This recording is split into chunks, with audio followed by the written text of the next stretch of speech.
Good evening. This evening we're going to take a look at a camera called the Argus A3. This was an American camera. It was produced between 1940 and 1942. It was fairly popular, even though it was only produced for 2 years. After that, Argus came out with other newer models. First off, even though this doesn't appear too much on the collector market, it does have a following because, as you can see, it has a very sleek, modernistic shape and very simple to use actually too. So it's actually quite a handy little camera.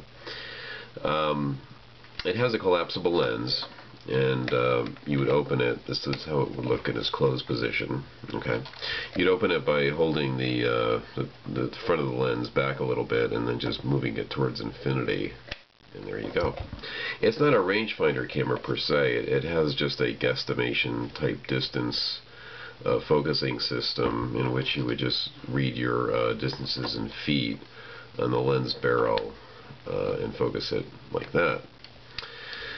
Shutter speeds are between 1/25th and 1/150th of a second plus B and also T.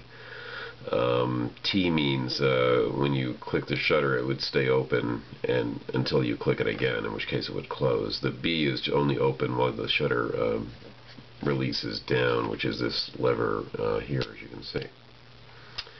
F-stops are between f4 and f16, so it's not a particularly fast lens by any means, certainly not by 35mm standards.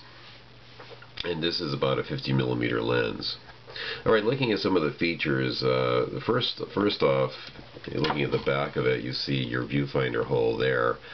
And this long thing there is your what's called the extinction meter, or an extinction exposure meter. And what you do, I really can't show it to you in this video, but when you look through it, you see a grayscale that darkens from left to right, and each segment is numbered. And you would use this to calculate your exposure using this somewhat complicated dial on the back of the camera. Actually, it's easier just to use the film instructions to figure out your exposure.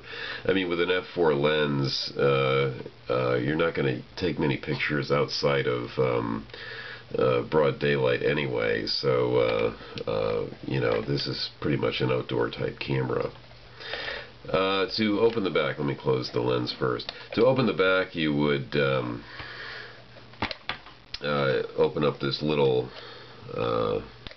D-ring here, and then, you know, open it up like that, and you would load your camera the usual fashion. It does have a detachable take-up spool similar to the Russian cameras that you see, which are somewhat popular these days. Alright, then you put the back, return the back to the camera, like so, and hopefully it would seat properly. There you go, okay. And once you, you know, begin to take pictures, you would, you know, of course, you'd wind the film up until you got through about 3 exposures. Now, there's no double exposure prevention, so you have to remember to advance the film when you after you take a picture. And also, this is your exposure counter here, this little dial in the front.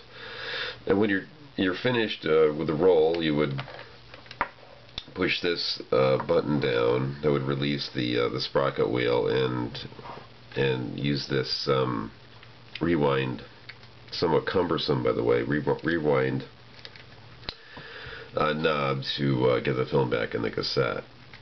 It does have well, what you might call an accessory shoe. This is not a flash shoe per se, because this camera has no flash synchronization.